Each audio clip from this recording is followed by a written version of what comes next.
Tingnan natin, patulan natin dito mga kaibigan. Hello po, welcome in the running sa abroad mga kaibigan. Oh. Ayan, mayroon tayo ditong farm. Kahit pa paano mga kaibigan, mayroon tayo ditong tinula. Anuin lang natin, palanguyin lang natin ang ulo ng tuyo. Okay na, asan na yung isa dito? Ayan mga kaibigan, oh. Ayan, pasimula, payat pa. Payat pa, pasimula pa. Oh, ayan, oh.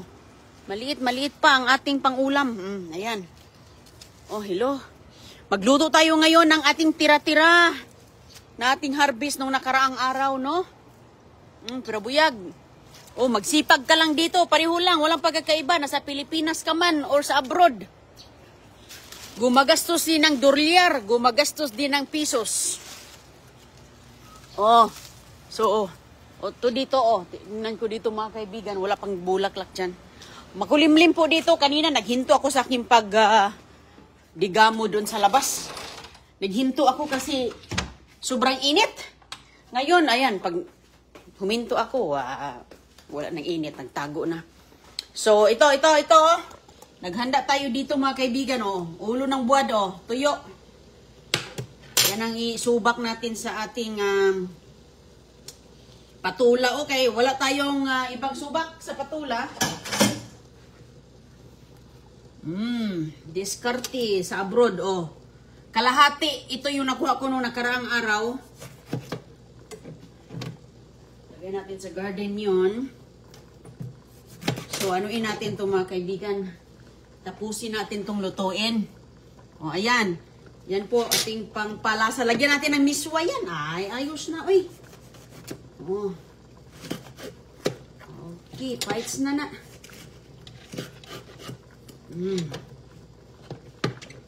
Basta mayroon lang pahumot. Mayroon pabango bang ating kawali ba?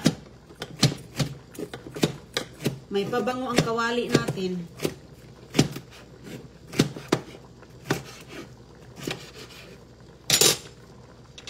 May pabangong tuyo ang kawali.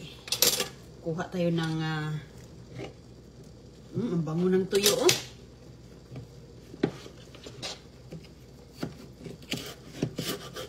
Tipid-tipid din tayo dito sa abroad. Kaya nako, ang bayarin dito. Maraming bayarin.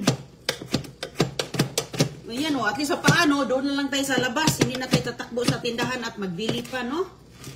Kaya malaking tulong din ang ating pagtatanim, o.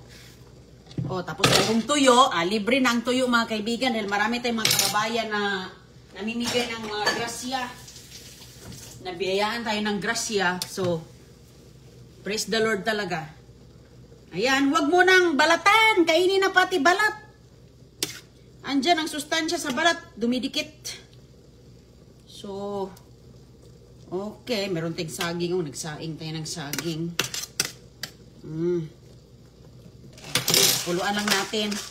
Hindi ko na yan nalagyan ng asin. Kay save na ang asin. Tuyo. Maano man, maalat. So, kuha tayo ng miswa. Ang aking niluto ditong saging. Oops. Okay, ukayin ko muna ito dito. Anong panahalian ninyo dyan? Ito, okay na to.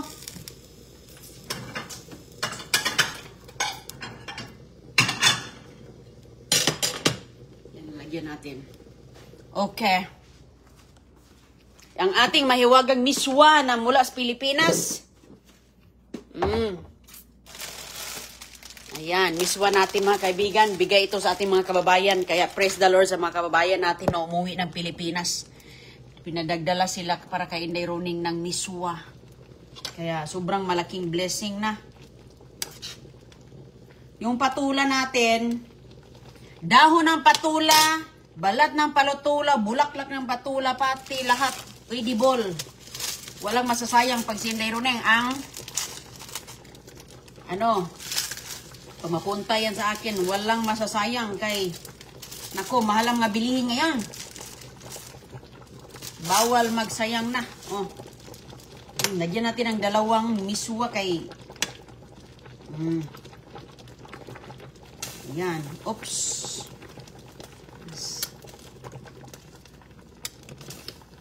Okay. Saging natin. Ay, kabango ng ating tuyo, oh. Sarap talaga unahin yung tuyo, mga kaibigan. Bakay, malinamnam. So, dalawa lang ilagay natin dito kasi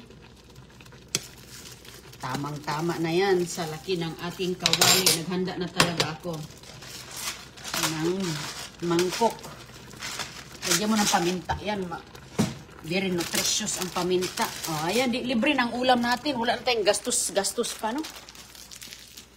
Hindi natin kailangan gumastos, mga kaibigan, kay tipid-tipid din tayo para naman marami tayong mga ibang gagastusin para dyan. At ito ay napaka-healthy po, malusog. Pampatibay ng tuhod.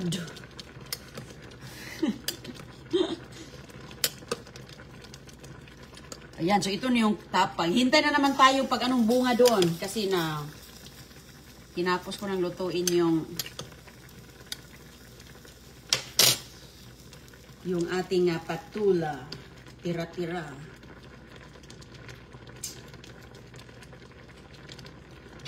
Diba?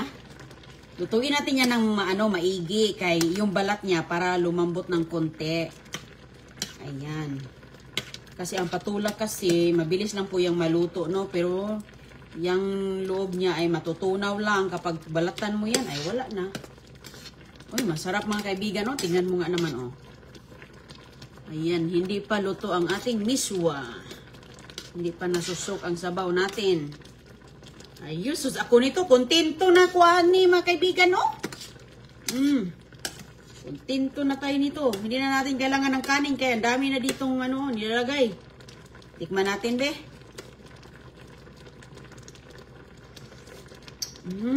Sarap na talaga, oh. Walang nilalagay. Walang hindi na asin.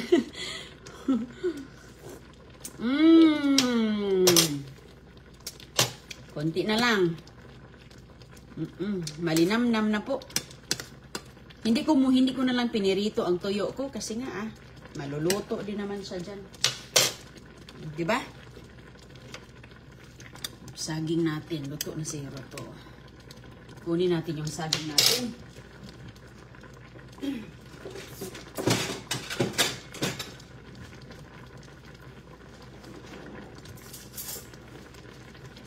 Luto na siguro itong nasa ilalim. Ito.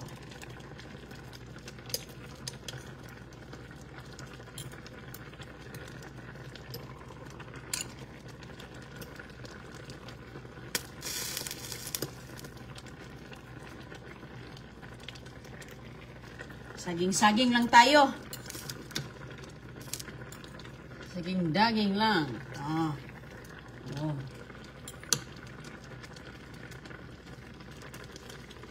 Oh, sarap to. May tuyo tayo ba? Sit aside. Tapos, kunin na natin ang sabaw.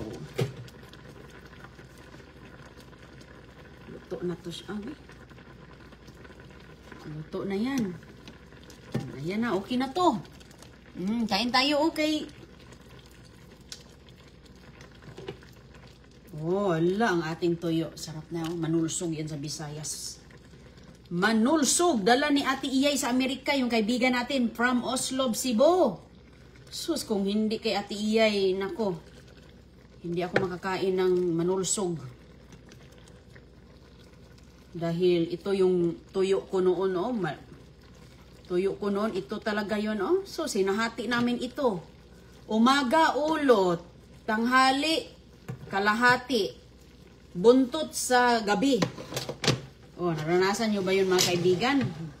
Budgeting talaga. Tapos, pinapalangoy pa sa malunggay. Para mayroon lang amoy ang malunggay ba? Ay, suspites na yun, oh. Sarap, oh. Tingnan mo naman, oh. Sabaw, ayos-ayos na, oh. Very yummy, delicious. Kain tayo. Salamat sa ani nating patula, oh. Manamis-tamis to, mga kaibigan. Fresh from the farm. Makapagpatuloy na ako sa aking gawain doon sa labas, yung project ko. Kasi wala nang init. Kanina, sabi ko, pagkatapos ko doon sa ginawa ko sa aking mga paso, sabi ko, ay, maano na, init. Tama na to. Sus, paghinto ko. Kasi naminti ko nang malimutan ang aking kain eh. Bless us, O Lord, in this day, so Father, sing from thy bounty to Christ our Lord. Amen. Hala, ang sarap ng miswa. Diba? Panalo, winner. Hindi na tayo kailangang hindi na natin kailangang maghanap ng wala. Huwag na hanapin ang wala dyan para lumamig, mga kaibigan. Hati-hatiin natin ang saging.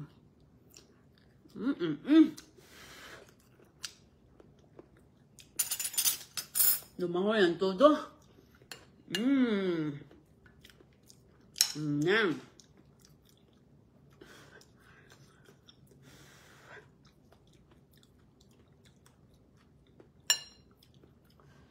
Natutunaw ang ating Ito siya, gusto ko talaga na ganito ng klase ang kanyang, mapuporm na ang kanyang buto ba?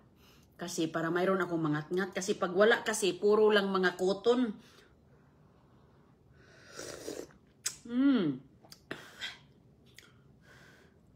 Kaya ngayon, ang miswa dito, mahal ang miswa dito. Uy, maganda dito magnegosyo ng patula kay ang isang pirasong patula. Mahal. Hindi pa organic. Subak. Sarap talagang tuyo. Lalo na pag pinirito to. Piniritong manolsog. Anong tawag dito sa inyo?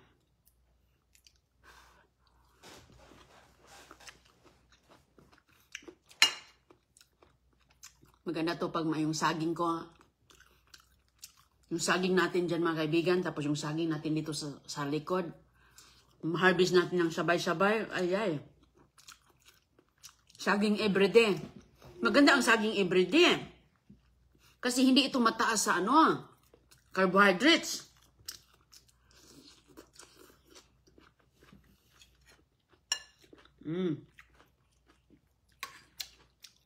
Sikapan natin kumain ng mga ganito para wala tayong maintenance ba?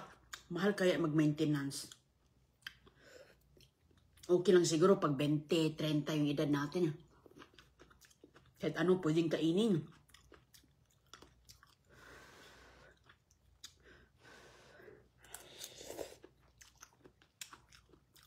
Gutom na ako kaya sus ko, dito huli na, munti ko na nakalimutan ng pagkain ko. Ako kasi kapag may ginagawa ako sa labas, kaya gusto ko talagang matapos yan. Para pagbalik ko, iba na naman ang gagawin. Kaya, ingat lang sa tuyo kay mayroong mga tinik.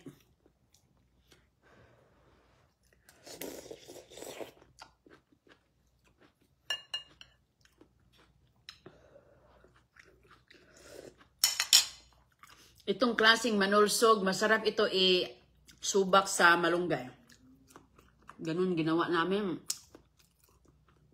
Basta may pahumot lang, pabango. Kasi mahal din ang kilo nito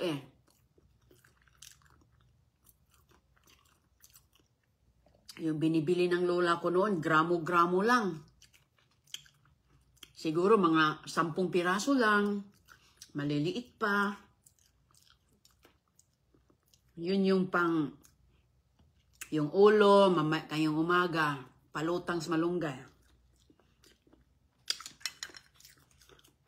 Para may pabaho, pas Bisaya pa, may pabaho.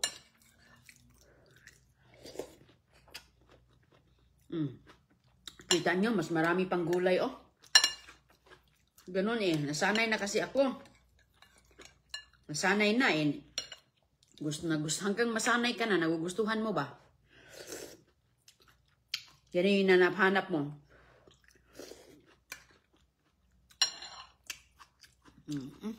Kain tayo, sold na. Sarap pa naman pag saging, ah.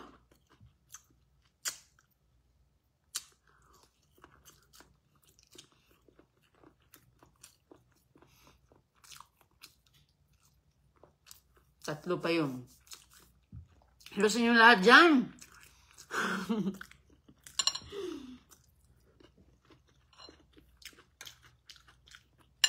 Mabilis akong kakain mga kaibigan. Dami akong gawain dito. Kailangan ko pang mamalansa. Yung tanim ko, hindi ko pa natanim yung ano kasi nga inayos ko muna yung paso ko.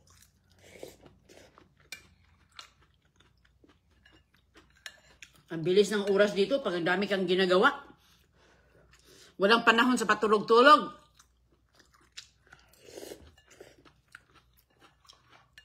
Walang panahon sa patulog-tulog dito sa Amerika. Kasi kahit nasa bahay ka lang, tambak-tambak ang mga gawain.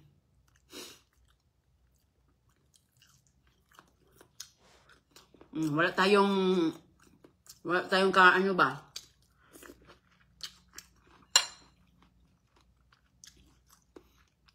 Wala tayong kasama.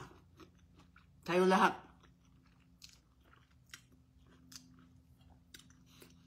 Ito na klaseng tuyo, yung kayang ulo, matinik. Kaya, bantay-bantay. Kaya ako, pag magpakain ako nila CJ, himayin ko talaga. Kasi, delikado.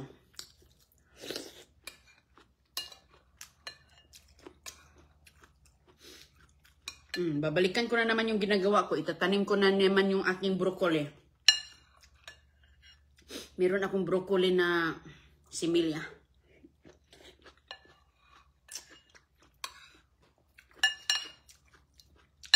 Ang dami parang sabaw na nilagay ko, no?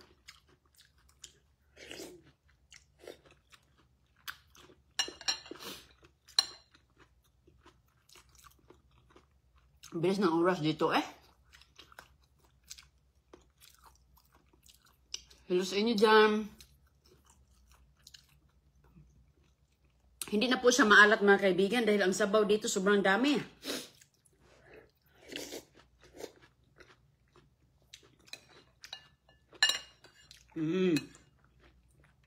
Ang balat ng patula, andyan ang sustansya.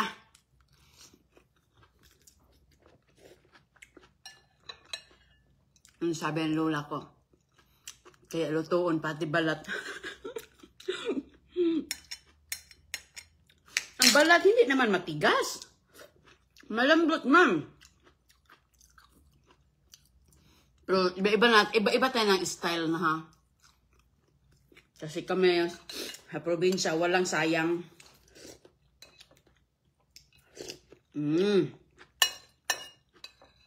Hanggang pagdating sa Amerika walang sinasayang. Pati mga seeds o mga bukog.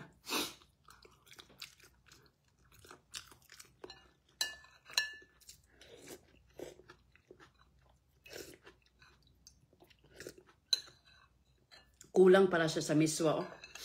Natutunaw lang yung miswa ko.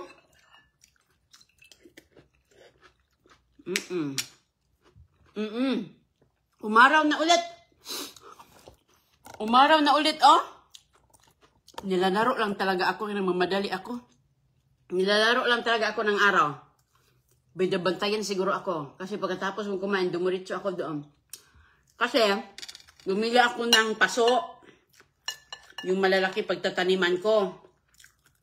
So, dumating na. Kasi yung paso ko, wala na akong bakante eh. Lahat na nagagamit. So, ang dami ko ng mga pananim naman, kinuleksyon.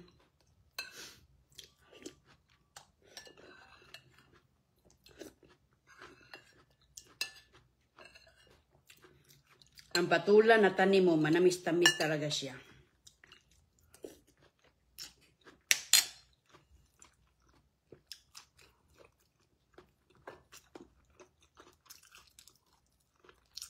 Kaya dito sa abroad, yung iba nga, hindi na nga kumakain yung iba kasi walang panahon. Dito walang pa bagal-bagal. Kasi, lalo na pag magtrabaho ka sa mga private,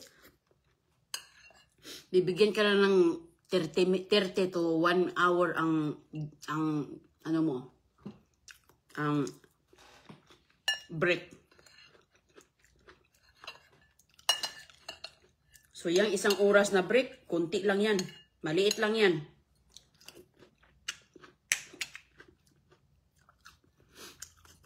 Kaya,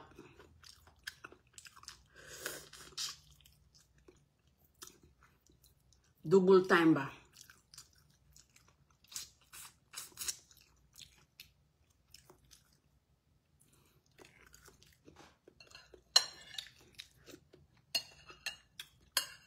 Sarap yung saging, oh.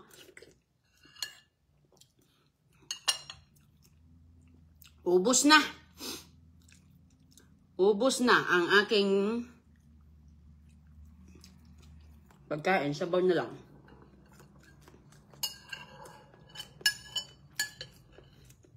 Pa ako kasi magluto, daming sabaw eh. Lalo na pag mais ang kanin mo nito, bahog ba?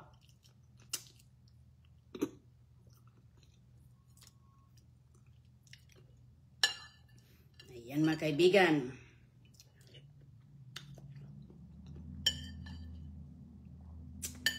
Maliit pa yung aking mga patulang na tira doon. Siguro mga ilang araw pa yun. Lalaki na. Sige po, tapos na ako. Ingat kayong lahat dyan, ha? Maraming salamat sa pagsama niyo sa akin ngayon. Thank you po.